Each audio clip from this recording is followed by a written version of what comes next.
En parlant de compliqué, on va voir un petit peu maintenant les problèmes de ce mode de scrutin parce qu'il en existe plusieurs et faut être au courant.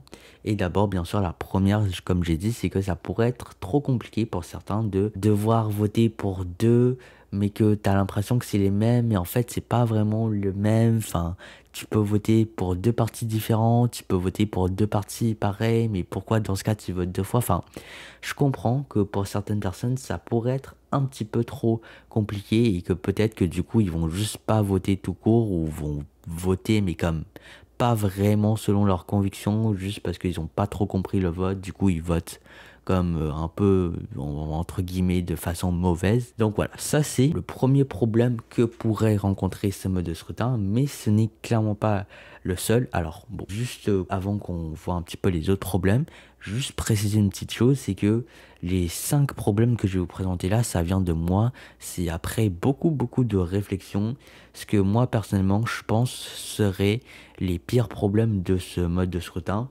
Mais bien sûr, il y en a d'autres. Et peut-être que finalement, les problèmes que je vais présenter là seront pas tant des problèmes. Je m'en excuse, mais c'est selon mon interprétation, c'est à l'aide de mes connaissances personnelles. Deuxième problème, ce serait qu'il y ait une sous-représentation de la région par rapport à Montréal.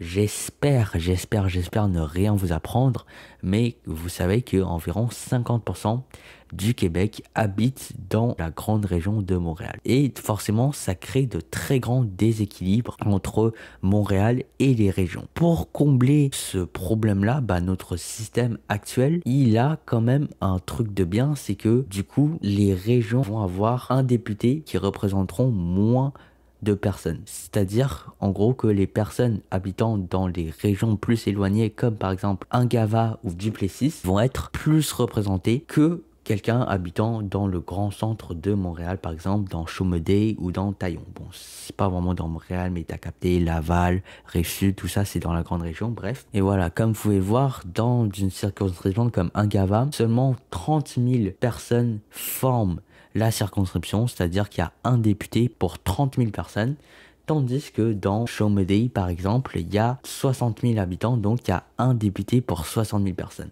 Bref, tout ça, c'est un peu un équilibrage pour que l'influence entre Montréal et les régions soit un petit peu plus équilibrée. Mais vous comprenez bien que sous un système compensatoire proportionnel, il y aurait plus ce truc-là, vu que tous les votes des Québécois dans toute la province seraient cumulés ensemble. Et vu que Montréal, c'est l'endroit où il y a le plus d'habitants, forcément, un parti politique qui va promettre plus de choses pour les habitants de Montréal va recevoir beaucoup plus de votes que un parti politique qui promet des choses pour, par exemple, la circonscription d'Ungava. Mais après, c'est mauvais parce que le Québec, c'est un territoire en entier, il faut s'occuper de tout le monde. Mais c'est effectivement un problème que pourrait causer un mode de scrutin proportionnel. Troisième problème, ce serait potentiellement la fin des petits partis. Bon, ça, j'avoue que c'est un problème, et c'est pas vraiment un problème dans le sens que même dans le mode de scrutin actuel, ces partis-là ne sont pas élus au pouvoir. Mais voilà, je pense que passer un autre mode de scrutin, ça couperait vraiment définitivement la porte à ces petits partis. Parce que même si dans le mode actuel, ces partis-là ne sont pas élus, on n'est pas vraiment à l'abri d'un jour d'avoir un candidat, par exemple, je sais pas, on va dire du Parti vert, qui plaît vraiment à énormément de monde, mais seulement dans sa circonscription, et qui, voilà, sur grand coup de surprise, soit finalement élu dans sa circonscription. Voilà, on n'est pas vraiment à l'abri de ça, et c'est quelque chose qui serait formidable pour notre démocratie. Malheureusement, en passant avec un système mixte, ça tuerait totalement les petits partis qui n'auront vraiment plus aucune chance d'accéder à l'Assemblée nationale. D'abord, vu que les circonscriptions seront plus grandes. Donc voilà, comme j'ai dit, s'il y a un candidat vraiment comme très populaire parmi ses concitoyens qui potentiellement se ferait voter, même si il ne fait pas partie d'un grand parti, je vous dirais que clairement, pour des candidats comme ça, ils sont plus à l'avantage dans un Québec avec des circonscriptions moins populeuses. Au bout d'un moment, s'il y a 80 000, 100 000 habitants dans une circonscription, c'est beaucoup moins probable que ce genre d'individualité très populaire au sein d'une communauté puisse surgir. Puis deuxièmement, pour le système proportionnel, il faut savoir qu'il y a quand même un seuil. Bah oui, parce que sinon ça veut dire que ce sera un bordel pas possible, il y a quand même un seuil, donc ça va être, je sais pas, genre 5%, 10%, 15%, bref, donc quand même un pourcentage du vote pour pouvoir être comptabilité dans la proportionnalité, parce que en gros c'est mathématique et en gros si vous avez fait votre secondaire vous savez ça, mais la proportionnalité, au bout d'un moment, si tu fixes pas de seuil, ça veut dire que tous les partis qui se présentent obtiendraient automatiquement un siège à l'Assemblée. Enfin, ce serait vraiment un bordel pas possible. Donc bien sûr, il y aura un seuil quand même important que tous ces partis-là, ces petits partis ne pourront jamais atteindre. Et voilà. Quatrième problème, ça revient un petit peu à ce que j'ai dit dans le deuxième problème, mais en gros, c'est qu'il y aura une moins bonne représentation de chaque habitant. Je vous apprends en disant que la personne qui habite là et la personne qui habite là n'ont pas vraiment les mêmes besoins dans la vie. Là, pour l'instant, avec 125 élus dans 125 circonscriptions, on avait environ un député pour 67 000 habitants. Dans un système mixte, on aurait 80 élus, donc environ un député pour 100 000 habitants. Donc si vous avez un cerveau, vous comprenez que moins il y a d'habitants pour un député, mieux c'est, parce que mieux les habitants vont être représentés. Bref, je vais pas vous expliquer ça. Et en plus, il y aura 45 députés pour 8 500 000 habitants. Donc en gros, moins bonne représentation de chaque habitant du Québec, très simplement. Et enfin, cinquième et dernier problème, ce qui est pour moi clairement le plus majeur, c'est l'impossibilité de gouverner. Parce que comme je l'ai dit un tout petit peu plus tôt, pour pouvoir gouverner, il faut quand même avoir un gouvernement majoritaire, c'est très important. Vous me direz peut-être que même si on était passé au système mixte, bah la CAQ aurait quand même été majoritaire. Et c'est quoi le problème ? Ben, le problème, c'est que la CAQ, bon, peut-être que vous n'allez pas être d'accord avec moi, mais je pense que on peut quand même s'entendre pour dire que si la CAQ a été aussi largement réélue en 2022, c'est parce que ils avaient fait déjà un premier mandat que la plupart des Québécois ont jugé acceptable. Voilà, je vais pas trop mouiller, on va dire ça comme ça. Mais si on était déjà au système en 2018, bah la CAQ n'aurait pas obtenu sa majorité. Avec 62 sièges, ils auraient été minoritaires. Et comme j'ai dit un peu plus tôt, avec un gouvernement minoritaire, on peut vraiment pas gouverner. Et jamais ils n'auraient eu la réputation qu'ils ont eu en 2022 avec les 4 ans de mandat en étant majoritaire. Si vous me croyez pas, que vous pensez que minoritaire, majoritaire, ça fait pas une si grande différence que ça, bah je vais vous montrer un exemple tout de suite que si être minoritaire, c'est vraiment la grosse merde. Je vais prendre l'exemple de Pauline Marois en 2014, un gouvernement PQ minoritaire, comme j'ai dit un petit peu en début de vidéo.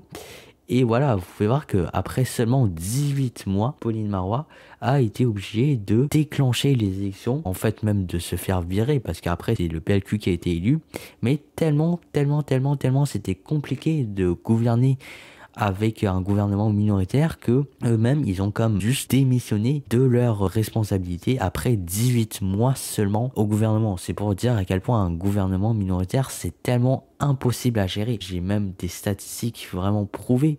Voilà, comme vous pouvez voir, j'ai pris les 3 derniers gouvernements au Québec et le pourcentage de promesses tenues et non tenues. Et là, quand vous voyez juste ça, vous devez vous dire que le gouvernement Marois n'a vraiment pas fait un bon travail. Mais il faut savoir que Legault et Couillard, tous deux, ils étaient à la tête d'un gouvernement majoritaire où ils pouvaient faire ce qu'ils voulaient. Tandis que Pauline Marois, elle était minoritaire, elle pouvait pas gouverner. À chaque fois qu'elle voulait faire passer quelque chose, c'était bloqué par les partis d'opposition. Donc voilà, bref, gouvernement minoritaire, c'est vraiment pas le fun. Et voilà, le problème avec du coup ce nouveau système, c'est que ça forcerait peut-être trop à chaque fois les partis à être minoritaires et du coup il y aura une grande instabilité politique au Québec parce que ça veut dire qu'aucun parti ne pourrait vraiment prendre le dessus et gouverner. Ça, je pense que c'est quelque chose qui dépend de la morale de chaque individu. On a des opinions différentes sur ça, mais moi, à titre personnel, je préfère largement un gouvernement qui va avancer, qui va faire des choses, qui prend des risques, même si c'est pas tout le temps les bons, plutôt qu'un gouvernement qui ne peut absolument rien faire, qui est bloqué et que le pays stagne pendant 4 ans. Enfin, pas pendant 4 ans, vu qu'ils vont démissionner avant, vu que voilà. Mais Bref, vous avez compris, c'est vraiment pour moi le grand problème du mode scrutin mixte. Voilà, maintenant qu'on a vu les problèmes, on va maintenant voir un petit peu les pays qui l'utilisent, parce qu'il faut savoir que ce mode de scrutin est utilisé à travers le monde tout de même. Je vais vous donner des exemples. D'abord, en Allemagne, la Bundestag, donc la genre d'Assemblée nationale en Allemagne. Alors, c'est pas exactement comme le système au Québec que je vous ai présenté, mais c'est plus ou moins pareil. En gros, là, comme vous pouvez le voir, il y a la première liste découpée en circonscription, où du coup, chacun va voter pour un candidat, et le candidat qui aura le plus de votes est élu, et à l'Assemblée nationale, voilà, ça, vous connaissez. Et puis l'autre partie où ils votent plus pour les partis politiques, et ça va être vraiment proportionnel. Ce système-là qui va compléter les sièges de la Bundestag qui n'étaient pas encore attribués avec le système uninominal. Ça, c'est pour le cas en Allemagne.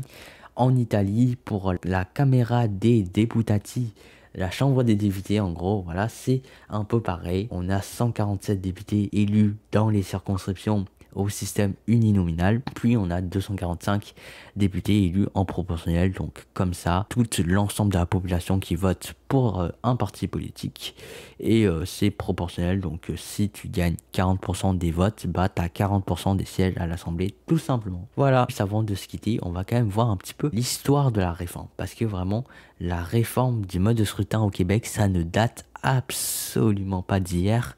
En fait, la première fois que ça a été évoqué de façon vraiment très sérieuse, c'était en 1970 avec René Lévesque, le PQ, qui avait à l'époque déjà subi une très grande injustice électorale. Et donc à l'époque, René Lévesque qui promettait déjà de changer le mode de scrutin s'il est élu.